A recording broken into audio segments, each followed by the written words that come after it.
This is To The Point, a Rhino experience. Voted one of the top home services marketing and operations podcasts. Cutting through the bullshit and getting to the point. Hey, To The Point listeners. What's up? It's your boy, Chris. Another episode. I'm excited for this one too. But before we do that, I want to bring up a couple of things. The back half of this year, we're going to be kind of all over the U.S. again. Travel's starting to pick up for me. I'm excited. There's a few places I'm going to go where I get to hopefully meet some of y'all that are listeners. I know we're going to the Clover Mastermind, which is here in Phoenix, and that is the 15th. Actually, I'm not certain. I think this episode might even fall afterwards. So if it does, then that's where I was on the 15th.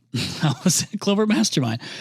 We're also into the Roofing Contractors Association of Texas on September 27th. Service World Expo on October 18th. I will not be there, but Rhino will be there representing. I think we have a breakout. I know we have a breakout president of our digital strategies. Mike does. October 26th, I'm going to be down in Atlanta with previous podcast guest, Mr. Adam Barty. There's like a Service Titan open house type event that he's putting on his place with a lot of people coming. So I'll be down there if I'll see any of y'all down there. RoofCon, I'll be speaking at again, and that's in November. Also, I'm going to head up to Chicago in September as well for another open house with a company called TR Miller. Also been on the podcast, Mr. Brian Sloan, and our guests met him at Rhino X earlier this year. And then finally, I was asked to do a keynote at the Roofing Conference Expo. So apparently, Jason, I'm doing a good job of speaking at these roofing events because they keep inviting me back, and I'll take it because I love that type of stuff. So, but before I do go any further, I just want to say I always love, we seem to have a lot of guests that come from the Vegas area. So I'm excited to have another guest on that comes from Sin City, also known as, the entertainment capital of the world, and home of the former Rhino X speaker from this previous year that our guest met, as well as a To The Point podcast episode, Mr. Iron Mike Tyson, the baddest man on the planet. But it's also known as the marriage capital of the world, and coincidentally, the divorce capital. So maybe you're a listener and you're a part of that statistic. I don't know. The Disneyland for adults. It's the city that never sleeps. Our guest is from Viva Las Vegas.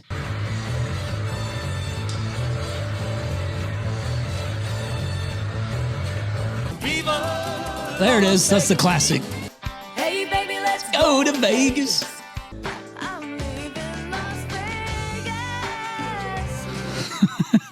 I probably could have done without that last clip.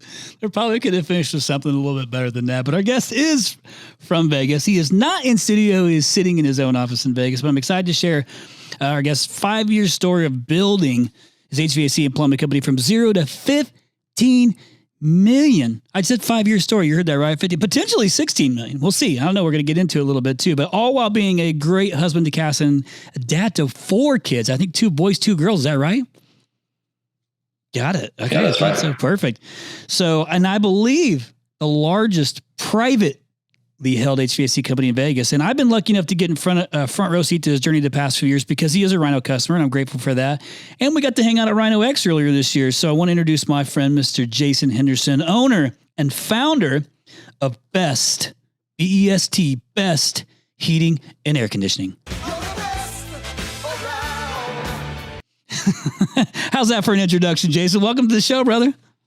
Thanks for having me, man. Appreciate it. I didn't see you singing any of those songs.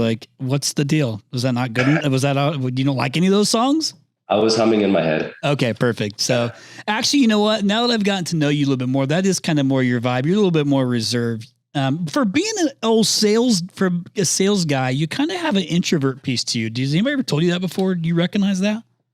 Yeah, I'm really outgoing with friends, family, team, and stuff like that. But maybe not necessarily just completely outgoing. Gotcha. So I guess I've just learned that I have not fell into the friend category yet. That's what I hear you saying. No, I'm just giving you a hard time. Well, guess what? You've gotten this business stuff figured out pretty well. I mean, 5 years and the success you've had, when we were talking about this, I think it was last week, just the year-to-year success.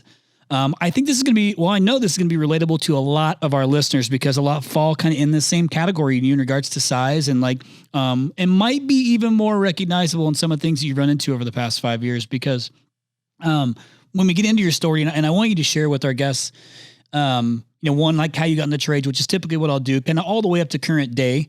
So that way they can start to see a picture of, how you got into it, where you're at today, like even to the story from you transitioning into owning your own business and some of the conversations you and I had around, just when you were getting into it, like that you'd have with your wife, because obviously anybody who's listening, who's in a relationship and started their own business, like they can completely relate to this exact experience that you went through.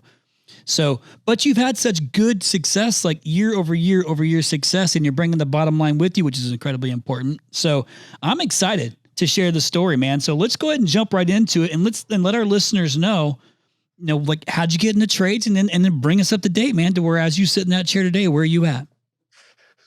Well, yeah, got into the trades about 20 years ago. I was working in the food and beverage industry, so I worked on the Las Vegas Strip and kind of worked my way through dishwashing and all that kind of stuff, and just wanted to kind of make a change. And so I answered an ad in the newspaper, so that kind of dates me, but in the newspaper for no experience needed duct cleaner. And so went in and got a job as a duct cleaner, got some training as doing duct cleaning, and worked my way up through doing HVAC installs and maintenance, and then eventually service, and then sales. When was that, Jason? What year was that roughly? That was 2003. 2003. Gotcha. Yeah. So back in 2003, and then just kind of worked my way through, kind of found that I had a knack for sales. Like you said, I was a sales guy, nothing fancy, just good at communicating with clients, good at creating trust and rapport and things like that. And then closing, of course. And in August of 2017, we took the plunge to start our own company. So you're one of the crazy ones. Yeah. It was a moment, that we felt that, we needed to do at that point. We had been in the industry for a while. My wife, she was also in the industry since 2008.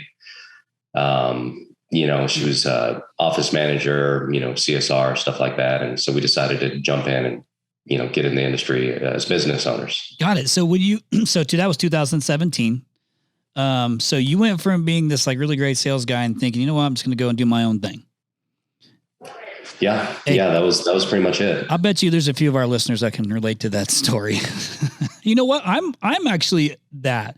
So I did the same thing, and it was that when I started Rhino, I was a really good at sales, and I just learned how to build out all the things I was doing. And my wife was really good and complimentary to the things I wasn't good at. And so it worked out really, really well. And so anyhow, I'm a product of that same thing from sales. So carry on. So 2017, you're a sales guy, you come in, you're starting your own business. Like now, where do we go from there? Like, because you're heating, air conditioning and plumbing, did you start with that? Did you start at HVAC? Did you start with one trade or the other? No, we started with both. Okay. So I have a license for HVAC and plumbing, and worked around plumbers and worked on that side of the trade for quite a bit of the time that I was, actually working in the trade. And so we decided to start both. And so I'm, confident to do both HVAC and plumbing. Got it. More on the HVAC side. And I thought that after years of experience of, sales, service, having the ability to diagnose and things like that, that would somehow translate into business ownership. And the reality, it was completely different. It just right away we found out. I mean, within 2 days, I think we realized that, something had changed, and we had, maybe made a mistake. I don't know if mistake's the right word, but, at that point we found out that it was real. Got it. So, well, they say you either win or learn, right? So you had to learn. But now part of your strategy was, and I really want to make sure we hit home on this too, because you've had like good, consistent growth over the last 5 years. And so it is, oh my goodness, my phone is ringing. Can you believe that? Remember when I just told you pre-podcast, I said, hey, turn off all your notifications. So I'm going to give a shout out right now, because I know this guy's listening. This is Jim Sloan from TR Miller, who's calling me right smack in the middle of my podcast, and I didn't turn my mic off. So sorry for the disruption. That won't happen again, I promise, until next time. But let's keep going forward with this, because you've had all this consistent growth, and you've been super conscious about, like, obviously maintaining the bottom line with this thing too. But part of this comes from I want you to tell the story that you had with Cass, like, on just how you were going to go to market with the business, kind of coming in with like, you're still figuring it out. Like, sales is arguably the easiest part at some point, right? Like it's selling, it's the easiest part. You got to figure all these other things out, but kind of tell that story on that your conversation you had about how you guys were going to go into this. You know, obviously you've got some monster competitors up there. So like, tell the story. Yeah, sure. So, we had a conversation right towards the beginning on pricing, and my wife, Cassandra, she's amazing. And she just basically said, well, I think we're going to have to go in and be the cheapest company so that we can compete, come in and just be an inexpensive company. And I said, as a startup company, we don't really know how to market. We don't really know how to get leads. We're going to be really limited on the people that we see. We may only see 2 to 3 people a week. And if we're only going to see 2 to 3 people a week, we need to be one of the most expensive companies. And I'll just use expensive just because it defines the, right. Pricing. And she said, well, how are we going to do that? No one's going to know who we are. I said, no one would know who we are if we were the least expensive. Right. And so when we get an opportunity with the client, we have to, show up like professionals, deliver our product like professionals, and deliver professional products. And that's something that I can do because it's the one thing that I can do. If I'm with a client, it's no problem. We're going to get along great and they're going to want to transact or, because they're having a great experience. And so being a high priced company right from the beginning was something that allowed us to actually start to make money. Now, of course, we didn't know how much money we were making because we still didn't know anything about business at the time. Still learning the business side of it. Yep. Yeah. But that was sort of the foundation of what we started with, which was being a high value company versus just being the cheapest, even though it was just me and her. Right. That's good. Well, and that served you well because I just want to shoot off a couple numbers because I've talked about this consistent growth over the past 5 years. And so, and obviously you can correct me if I'm wrong too, but because my notes, when I'm writing stuff down, I have like a child's handwriting. So I scribble a lot. So I don't know if I read my own notes, but if I remember correct, you went from, in 2018, 2 million to then in 19, 3 million to then the jump to the 3 to 5 million jump, which a lot of listeners are familiar with that $3 to $5 million jump in 2020. And in 2021, you hit 9 million. And then this year you're tracking 15, 16 million. Did I get that right? Yeah, that's right. Perfect. So, that's right. Man, I guarantee you a lot of people listening are kind of on that exact same path or have gone down that exact same path. So I'm excited to jump into that 5 years, and the different things that you hit. But what did you do, man? Like, what was there something did you unlock something that you just like, it clicked and you got it? Like, was there something that tell me like how the consistent growth like that over that shorter period of time? I think consistency is the key word there. We didn't do anything fancy and we still don't. We just really execute well on fundamentals. Of course, you need to be able to get leads. So marketing has to be correct. And then, of course, you need to be able to perform well once you're on those leads. And we do that as well. And then, of course, making sure that you're profitable so that you can continue to grow, being able to communicate effectively with team and being able to. And so every single year, we've gotten better at executing well on the fundamentals. Got it. But like I said, we didn't know much, but sure enough, we just continue to build on that. Well, you had all your processes built out within like 3 months of starting the company. And you had I think you had your managers, like maybe talk about that piece of it. Like that's fairly quick to get things built out. Yeah. So, we started the company August 2017. And we did have all of our processes, standards, basically everything completely written by October. We started hiring people they were right written, away. Like they were written, documented, like legit processes, like done, like not like it's in your head. It's like legit written out, documented processes. Yeah, 100% documented. Everything was documented. Everything was written and everything was, you could perform on any of those processes. And so when we started, I started hiring a lot of really great people right away. Started working. We started to just build things out and everybody was excited and I was excited. And it kind of dawned on me that we were we were looking to be an actual legitimate business. And then I just realized, what would happen if something happened to me? Like for instance, I brought it to the team and I said, hey, you guys, everybody's working really hard. Everybody's doing the right thing. Everybody's excited to see what we're going to do in the future. And what happens if I die tomorrow?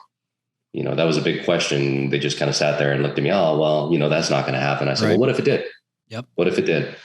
And I said, you guys would basically have to go find another place to work. My wife would have to go find another place to work because, the company is basically nothing right now. We don't have a way of doing things right now. And that was right in the beginning. And I said, so what I think we need to document everything that we're going to do and how we do it. And, what we expect to happen when we do it that way. And so, of course, when you set a goal, people start working on these things and they never set a completion date. And my completion date was October. So everything was completely documented. All of our call taking, all of our call making, all of our sales, our service, HVAC, plumbing, management, every single process was created. And the one thing I communicated to them was, okay, so now we're going to grow and we don't know what that's going to look like. So just expect these processes to need to be revised on a routine and regular basis. We're going to need to revisit these all the time so that we can continue to use these processes effectively. Yeah. Let me interrupt for just a second, because you said two important things I want to make sure that we don't blow over. And that is one, that it wasn't just you creating those processes, right? You had, so like in here, what we do is we have the team leaders creating their own processes and documenting their own processes. So listeners, it doesn't mean that you have to do that. You might not even be the best person to do that. So you can still have your managers and your leaders and things like that are, even if they're small, they can help you document those processes. It's extremely important, because I've been asked the same question before. Like, hey, what happens, if something happens to you, Chris? I got asked this early on, probably like 10 years ago. And it was, oh, wow, could this thing run if I'm gone? The answer is yeah, but every process is documented. And the second thing that you said, Jason, that's really important, is you gave it a deadline. That's so important, to give it a deadline. So that way it's just not like this ongoing thing. Now it sounds like, and I understand, because as a business grows, as things change, as things happen, and just in the world in general, it has to be a working document. So it doesn't need to stay the same. So two key things: you didn't have to do it all yourself, and you gave a deadline. Super important. Well, yeah, I wouldn't be able to do any of those. I wouldn't be able to actually write any of those processes. So I have horrible grammar, horrible punctuation. I can't type, so it would have taken years for me to do it. 20 words a minute, no way. Well, good for you. And so then so every time somebody comes on new that joins that team, that also helps with like the onboarding piece of it, the training piece of it, on like, hey, this is the job that's expected of you. Do you have like KPIs in place that you're using as well? Yeah, 100%. Yeah. All of the standards, KPIs, processes are all documented for every team member. We have standards per department, standards for the company, so yeah, definitely there's an onboarding process there. Got it. So, and I want to go into a couple things, and this is something that has come from Rhino X, and we'll see if you remember this. This previous Rhino X, we gave out our first, we called the Charge Award, and that's from, it's something where I wanted to reward. Let me take a step back. You might have heard me talk about this before, Jason, but every presentation I go to, everyone I've done, even to this day, I've done hundreds of these things, keynotes, breakouts, you name it. I always talk about my 95-5 rule. And my 95-5 rule is that all these people come to these meetings and sit there and take notes. They come to Rhino X, and 95% of them go back and they get right back in the routine. They don't do anything with it. They just left. You just spent all that time, the money, the effort, the time, and they don't do anything. The majority, 95%. So it's the 5% that go back and implement that I wanted to reward, so I can kind of practice what I preach. I wanted to reward that behavior, because Rhino X is super intentional. It's not inexpensive, because it's meant to be for those who are serious about growing their business. So Amanda had went back and implemented a few things that had massive change in her business, and she scaled to almost $10 million in the last year. Such a cool story, and we'll be a podcast with her later, but she went back and implemented things, and she learned I can go and negotiate this with the manufacturer. Oh, I can go and negotiate my credit cards down to this, or, I can negotiate my credit card transaction fees to what? All those little things that we don't think about, where you can actually save a ton of money. Was there what was one of the first things that you learned you can negotiate to kind of help you with that bottom line and bring it along with you? Well, first of all, of course we have control over our pricing. Right. And so if you know your numbers and you know what numbers you need to reach, you don't necessarily need to worry about what other people are doing. You create your own pricing based on what you need as a company. Super important. And I'm not in business to not be profitable. I'm not in business just to, have fun. I'm in business to make money. Yep. And so, of course, we set up our pricing the way that it's supposed to be set up.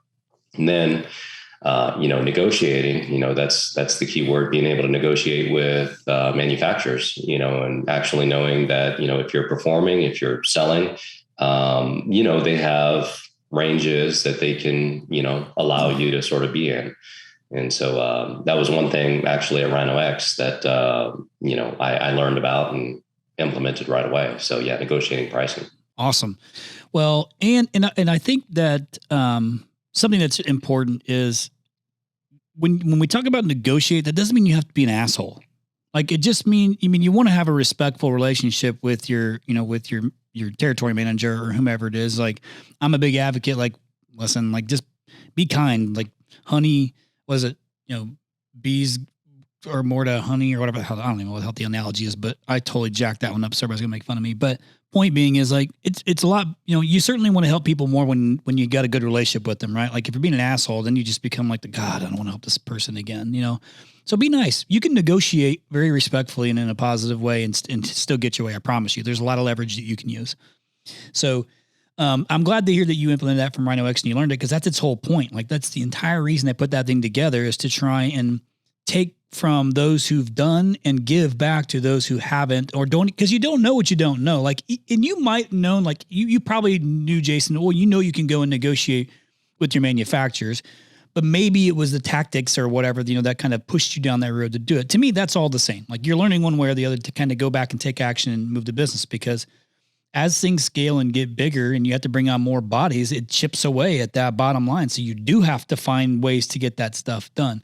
I mean, even like my wife came home yesterday and was talking to me about renegotiating our terms with our credit card processing vendor, because I saw what we were paying just in transaction fees a month. And I was like, holy shit, like we're talking in the millions of dollars a year. And so I'm like, she's working that negotiation right now. And it's a very pleasant conversation. It's like, hey, I don't want to go searching for something else. So just come back to me with something that's better than what we're doing right now. And we'll go from there. Cause I don't want anybody else. I want you, just come back to me. And that respectful conversation has led to a negotiation, because we need that. I have to keep hiring bodies to support what we're doing, but I also need to bring the bottom line along with me. So kudos to you for going and negotiating those things. And I've heard multiple things that those have went back and done it. And that's just a couple, one thing that I can relate to, any of you listeners could do right now and take back and do it.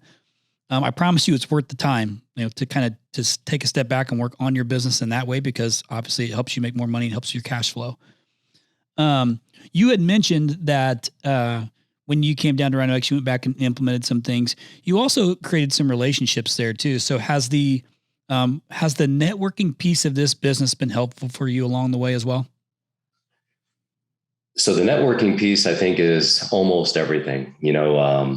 For us, I think one of the things that kind of set us apart from companies that kind of start up, in a situation like ours, one of the big differentiators we were able to set aside our ego. I've been in the industry for 15 years, so supposedly I'm an expert.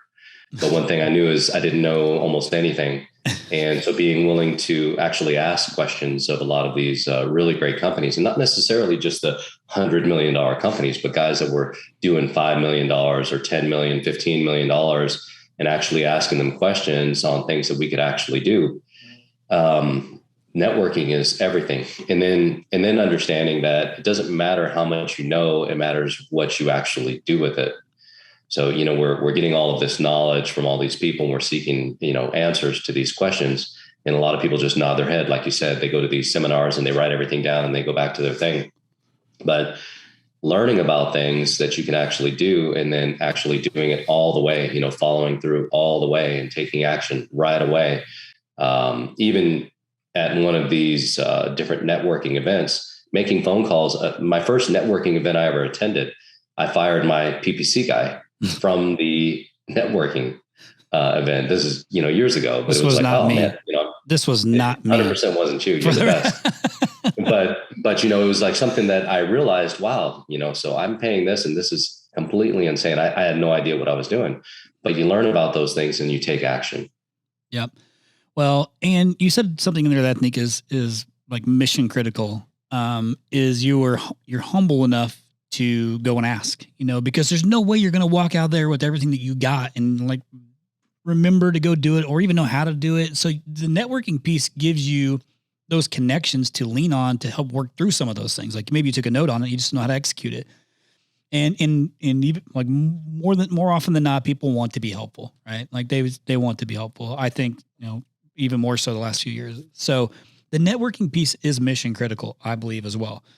So, because like you said, you reach out to a $5 million company. I listen, I think it's very, very difficult to relate to a $100 million plus company if you're sitting at 5 million. Like it's almost like if you have a dream and you're like, you know what, I'm going to be I'm going to get this thing to $500 million and I'm going to go public. That's a great goal. Like if you're going to put a goal up here, but to me, that's still a dream. It's not really a goal, an attainable goal at the phase you're at. I'm not saying you can't get to it. I'm just saying you need to dial it back a bit and actually create some steps along the way. So if you're sitting at 5, maybe make it 10. You go from 10 to 20, 20 to 50. Like you can make more sense of the things that you can realistically do if you have a goal that's a little bit more reasonable. And that means also listening to those peers of yours that are of the same size or a little bit bigger than you. So you can it's just easier to start to understand and connect the dots on, okay, perfect. In order for me to go from 5 to 20, I've met with this $20 million guy and this $20 million guy, this $25 million guy. And I can now see and visualize the end goal and the path to it. That's important, right? Yeah. And not trying to create limiting beliefs, but of course, like you said, you're creating steps to get there, right? So if we want to become a $100 million company, we first have to become a $5 million company.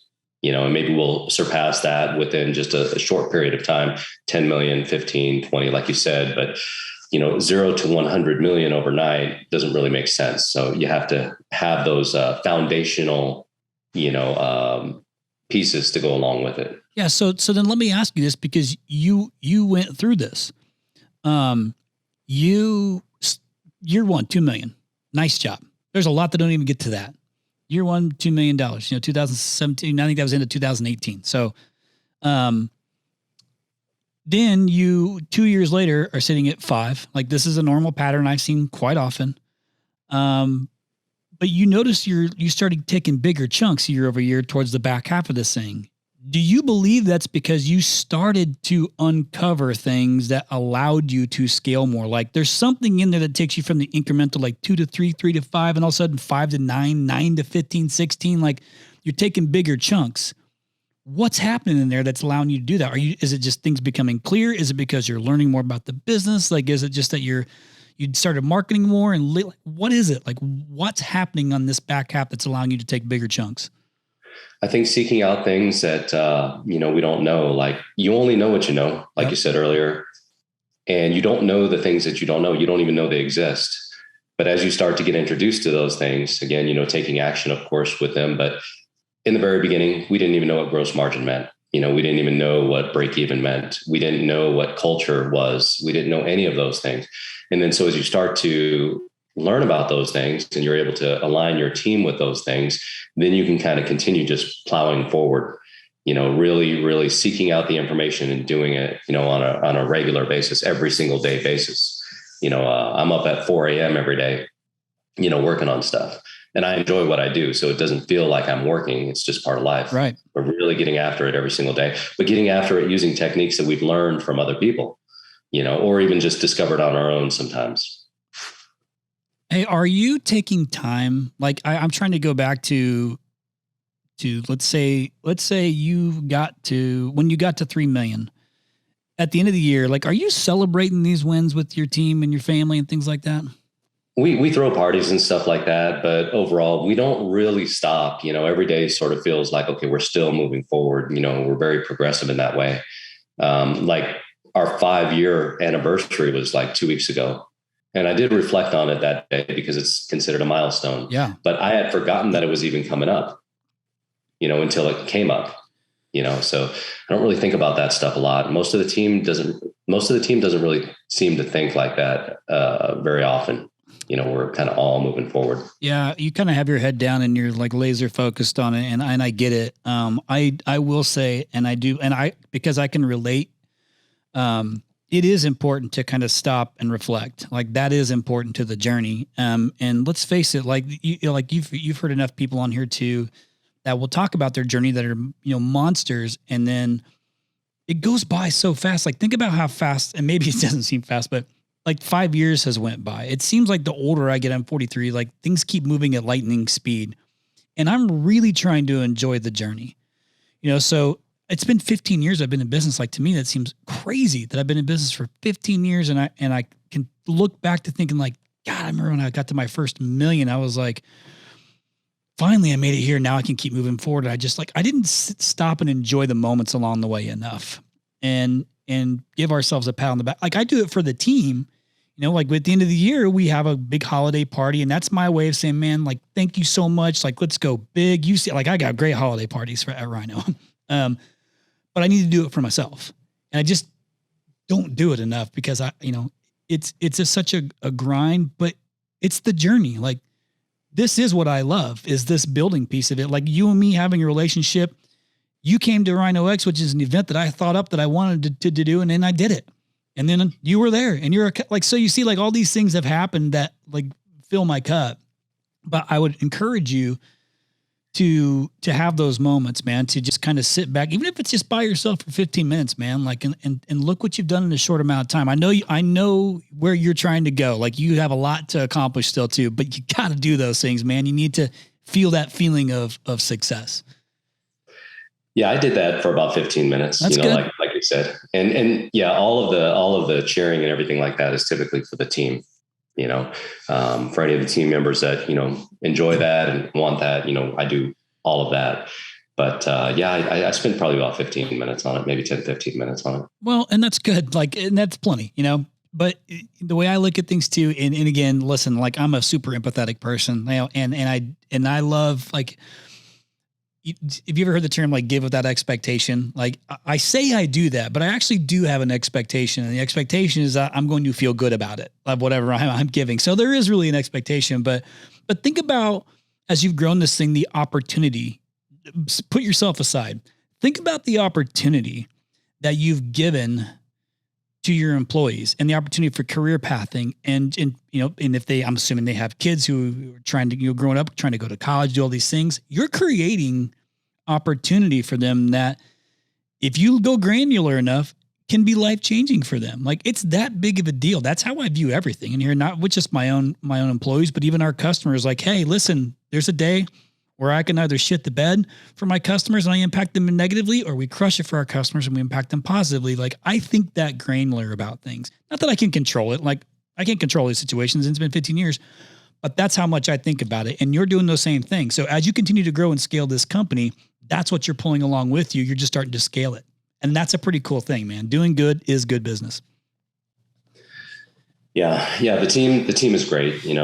Like our management team, we have some amazing managers here, but the funny thing is, the majority of them, I think almost all of them, when they started with me had no management experience. So we did like sort of the thing that people say don't do, hire a bunch of people that were the best technician and make them a manager, hire this person because they're a great phone taker, call taker, and make them the manager. We did that.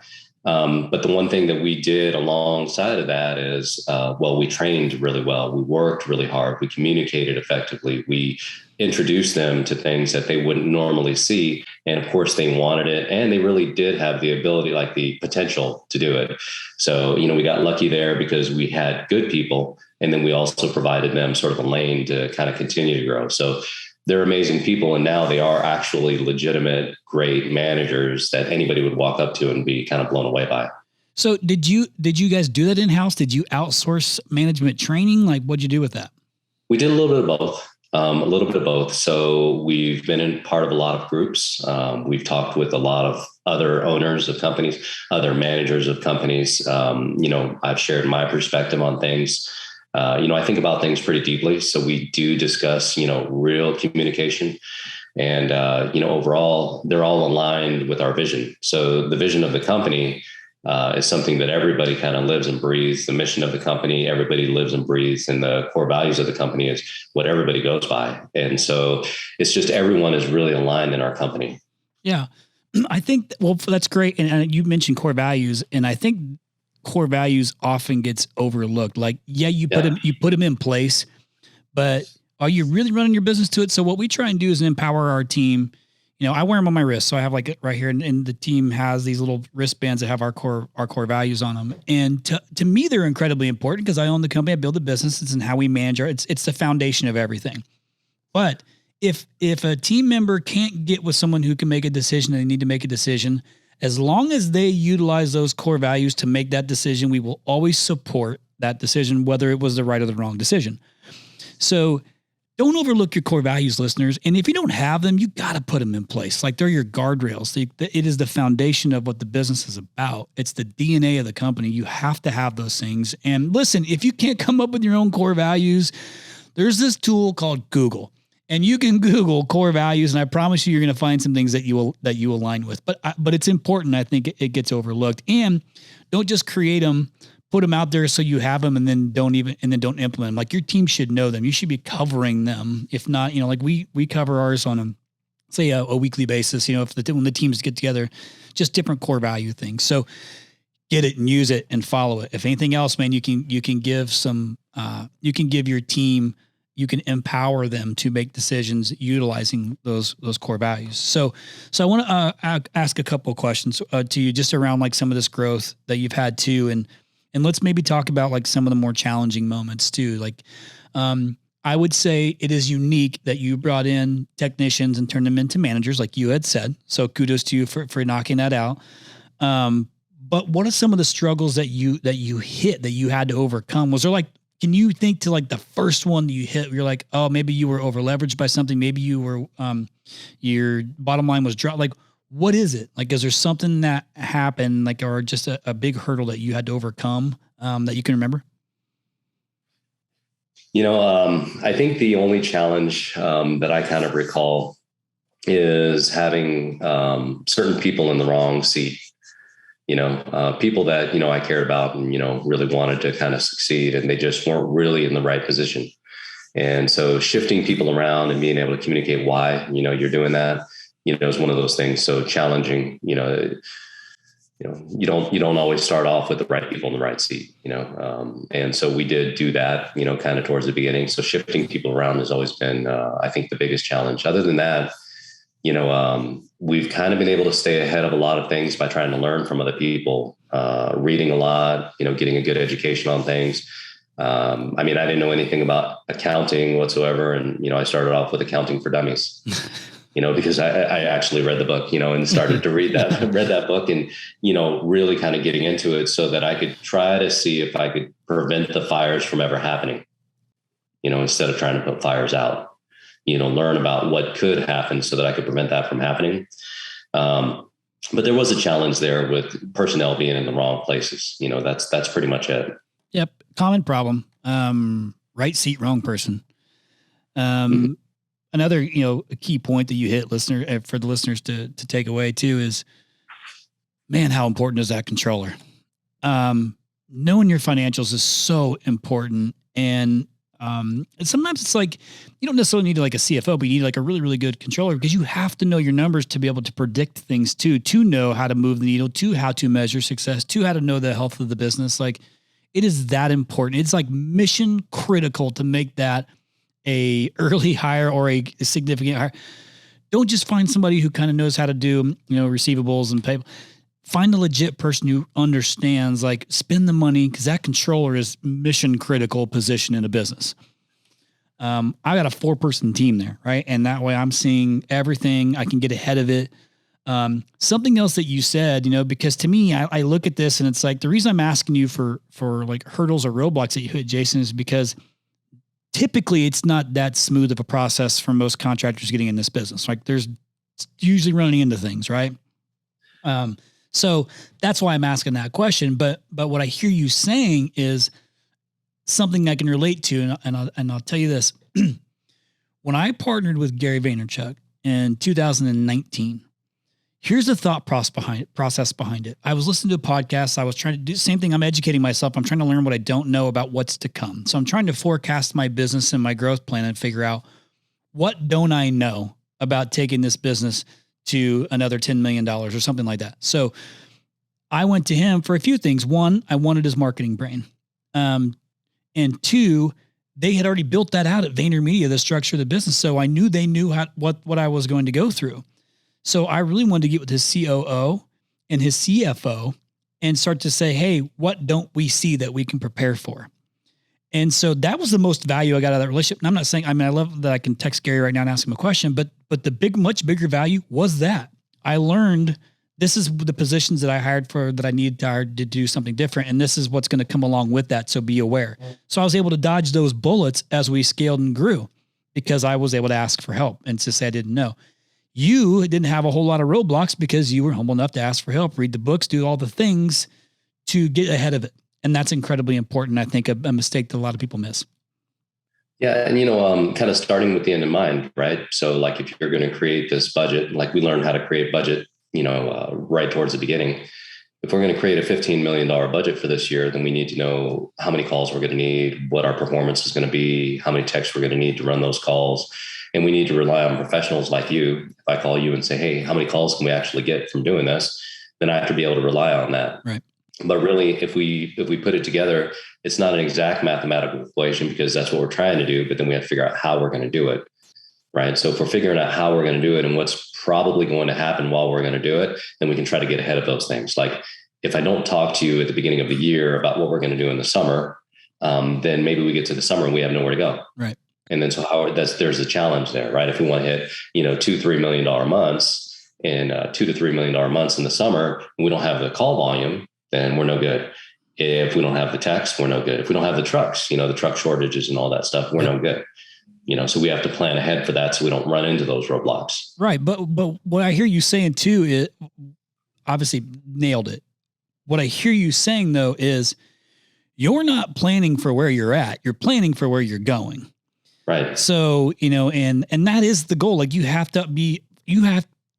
to act as if that's 100% where you're headed. You have to, because you got to get ahead of it. And so in order to support that growth, I just heard you talk about making sure you have techs. Like you guys have been solid at recruiting. It's not been a problem for you. What's going on, man? Like, how are you so good at, I remember when I asked you, like, you answered it so fast. No, man, I got recruiting's not a problem. Like we are solid at recruiting. We don't have a problem with bringing on board technicians. I know people in that market that have problems with that. What are you doing, man? What's the secret sauce behind you being able to recruit so easily? It's funny because it's simple, but it's a little bit, I guess it could be a little confusing for some people, but our social media presence is great. All of our messaging is out there for technicians, yep. CSRs, installers to see. It looks great, and it's because we are great. We put up videos highlighting our team. We pay really well. We have an in-house recruiter who does a great job. We're constantly reaching out to people, and people are constantly reaching out to us, and we don't take everyone that comes in. We're very selective. Everyone has to be a culture fit, right? So we're just constantly on it. We're constantly on recruiting. We don't go and intentionally try to take from other companies. That's not really what we're all about. We're also not really trying to take their leftovers. We're also good at training new people. So, we're just constantly working on building up the team. We have really great installers with really great personalities that work extremely hard and want to be here. They get paid really well. And so that, it's simple. You pay really well, you treat people really well, you give them a growth lane, and no problem. And we look as good as we actually are. We are as good as we actually look. And you are as advertised. That's right. Yeah. So you have an in-house recruiter. When did you bring that person on? Like at what phase? Oh, it's been a while now. I think it's probably been about a year. Of course, we're still a newer company technically, right? But about a year ago, I'd say, and just they're recruiting people every single day for every position. It's very important because, so as a manager and all of my other managers, we're good at managing personnel. We're good at managing processes. We're good at doing all those things, and all those things take up all of our time. And now you want us to recruit too. And now we're, it's not sort of in our wheelhouse of ability. And so I want a person who's good at doing what they're doing to do that job versus somebody that's just kind of doing it part-time. Yeah. Recruiting isn't a part-time thing. It's a full-time thing. Yeah, man, it is too. It's a grind of a position. When We have it here too. I think we've made 36 hires alone this year. And I mean, I'm doing some interviewing for one of our upper level positions too, which I never do any interviews, by the way. Like I'm not doing recruiting. I take that back. We're recruiting, but I'm just doing interviews. And I remember why I don't love doing that, because it's a grind to do it. But an absolute necessary position to have to be able to support the growth plan that you have. But you talk about a couple of things in regards to like you pay well, like, so this is why you can't just be like a cheap guy in the market. Like you have to be aggressive. You have to trust in your quality. You got to keep your price point up, because in order to pay well, you have to be able to have a sustainable business that, and that makes money. Like you have to be able to afford to pay these people to get them on board. But you also have good employee incentives and bonuses and things like that. Like what are some things that you guys are doing there for, in that world? Oh, well, we have all holidays off and paid.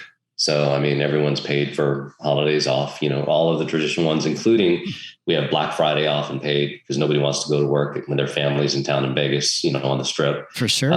Christmas Eve, things like that. Like our lead installers are getting paid more than $100,000 a year. They're all getting paid a lot. Techs are getting paid a couple $100,000 a year. We've got 401k. We've got all of those things. We do a lot of company events. Great Christmas parties, not quite with, some of the Christmas parties you've had, but, really great Christmas parties. And, ultimately at the end of the day, we really do care about our team. It's a sincere thing. We're not out here like, oh, well, get out there and, get to work. We also don't have on call. We don't have more than 5 days of work. We don't have guys rotating, 6-7 days in a row. It's like you work 5 days and you're off a couple of days. And that's not traditional. Traditional, like when I was a tech, would work 7 days a week, every single week forever. That's right. Yep. So we don't do that. We want people to have, time with their families. We have paternity leave. So that's a unique thing in our industry. Everybody has maternity leave, right? But paternity leave, like I have 4 kids, right? And I didn't spend any time with my kids when they were born. So it's an important thing for me. If I've got young installers or young techs, that are getting ready to have a kid, they're like, oh man, I could work, it's summertime. And they mean well, they want to come in, and they're not doing it because they feel like they're going to get fired. They want to help. Yep. I'm like, no, you need to go be with your family for 2 weeks, forget about this place and do your thing. Man, I'm so glad to hear you say all that. Because I think me well enough to know, like, and just kind of how I roll. That is extremely important to me, that piece of the business, because that's real life. And in a lot of instances, we don't live to work. We work to live. And you got to have that. You have to have the balance. Like, man, I wish I would have learned that from myself earlier. Like I was just grinding this thing out the first, say even 10 years, man, like just head down, getting after it, working. But my intent was good. I'm like, hey, I'm doing these things to create this opportunity to be supportive, to be a good dad, and to be able to do things I couldn't do when when I was a kid. And all these things I think are really important to have that time off, like for these guys. So I'm going to add a couple other things on here. And if maybe you're listening, I just want to throw out a couple other options to you for benefits that I think work really well. And I'll share some things that we do here. Same thing, everything you just mentioned, same thing. Paternity is the big deal. Like not maternity. That's obvious. That's always a given, I believe. Paternity. You also need to be able to go, if you're a father, go take the time with your kid. You can't get that moment back. You can't hit rewind and get to it. So get there. That's way more important than anything else that you're doing. Any good company support, I believe, is supportive of that. That's the human being aspect of being in business, right? So paternity, I think, is great. Same thing, all national holidays. For me, it's a little bit different because I have to give off, work from home days just because it's a thing, so we had to work that whole deal into it, but we give it, and you can earn work from home for us. But we created this thing called a Misogi, and I don't know if you saw this, Jason, but a Misogi benefit is something I learned at a conference I went to with a guy named Jesse Itzler. And it's basically a benefit where we give every employee has $1,000 and they have $1,000 to go spend it on having an experience that they won't forget that year, like a memorable experience. So like producer Ryan on this podcast is kind of on this weight loss journey too. And he's in it and he's actually tracking, like we rolled it out, I think during the podcast that came out 2 weeks ago on Goodrich's podcast, but he's on that path. Like he has a set plan and it's life-changing for him. He's going to lose 60 pounds. Like that's a big deal, so he got a nutritionist and he's following these things. But last week, Jason, I lived out my boyhood dream, man, by using my own Misogi. And I went and learned how to fly a fighter pilot, like a plane. I went and had an air-to-air combat with another plane with Mike, a president of our company. And we did it. And then we documented the whole thing. I'm flying the planes, doing barrel rolls, spinning. I've never flown a plane in my life, by the way. Like, that was the first time. And I used that benefit to go and do it. Others went and had like backpacking trips for a week. Somebody took bull riding lessons and went and did bull riding. So all these cool things and these experiences, it cost me $1,000, man. I gave them $1,000 just to get that little hurdle out of their way and go and have that experience. And I was able to give that to them. And that's part of the building the culture, right? Is you're doing these things to help with the culture, the little things, because money isn't always the answer to getting good people on board. It's an piece of the puzzle, but it's not the puzzle. So you got to do things more than just pay really good, because a lot of times others will also pay really good. So it's got to be a little bit more than those things.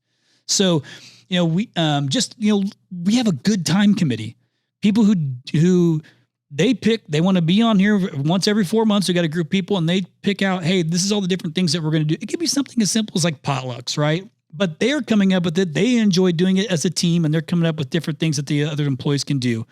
Team builders, we do once a quarter. But the most important thing to me that we do, even at our size, is give back.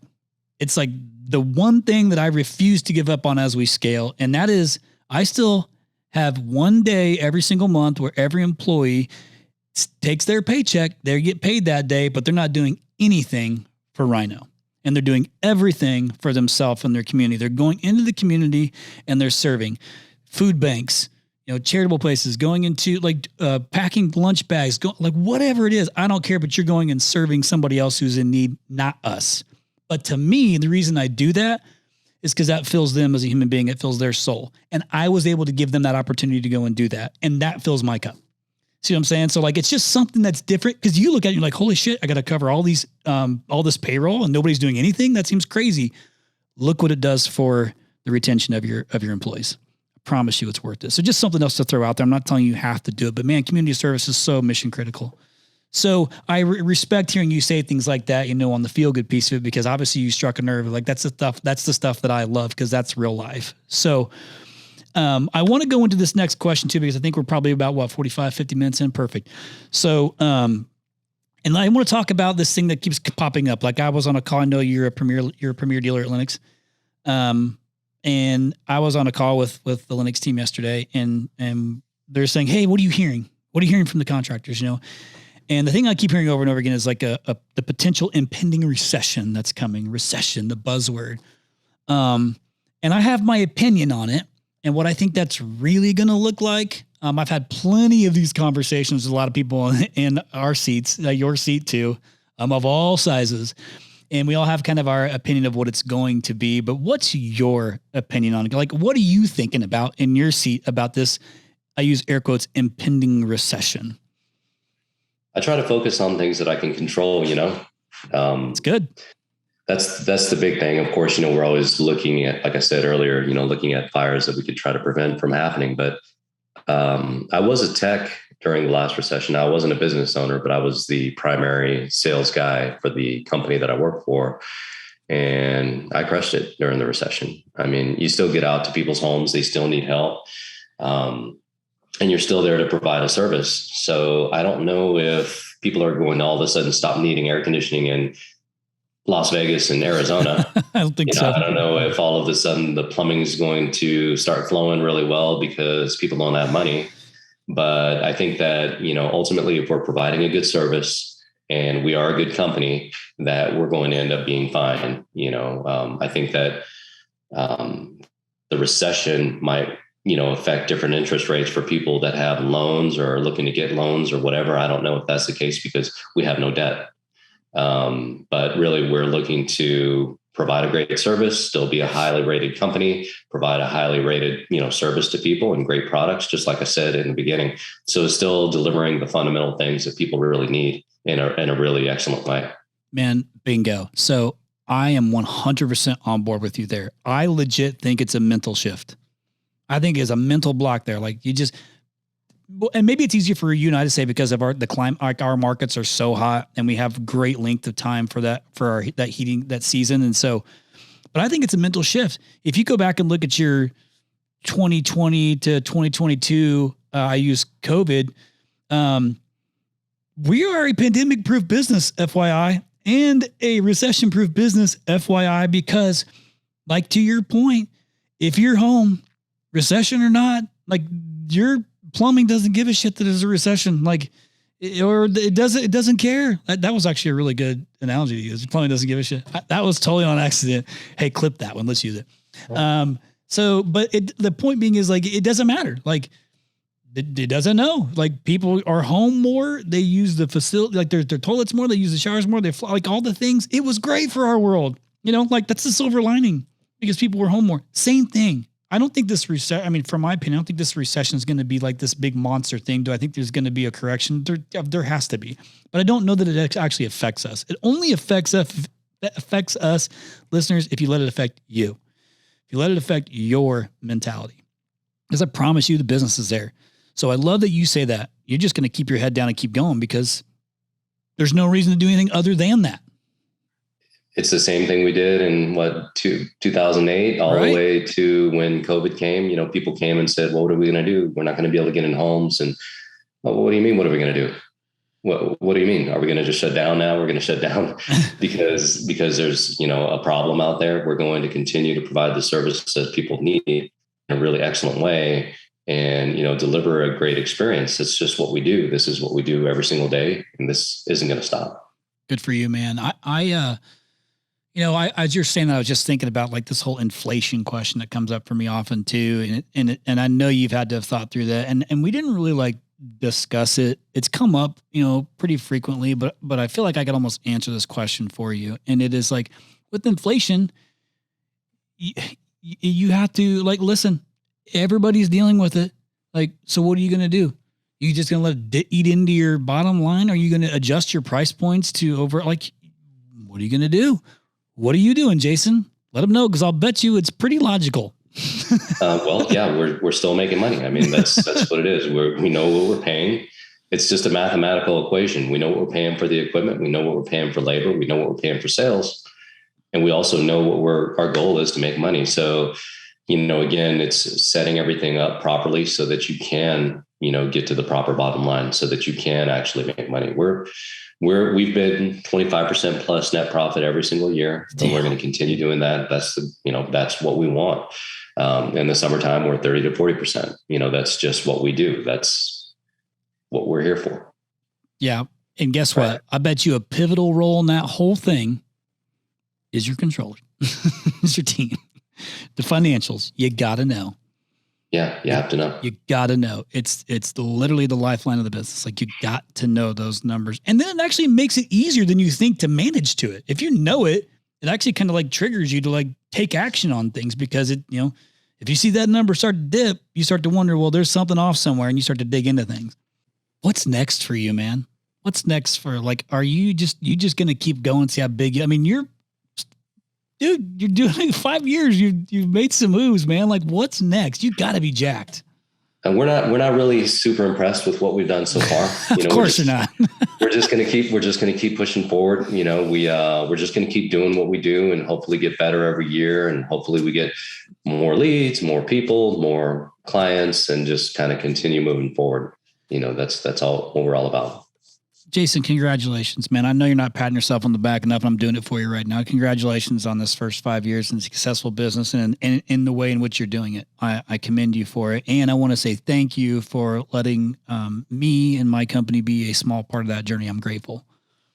Yeah. Thanks so much, man. I really appreciate you having me on. You know, Great podcast. I listen every week. Thanks, brother. I appreciate it. You know, and listeners, you know how it goes.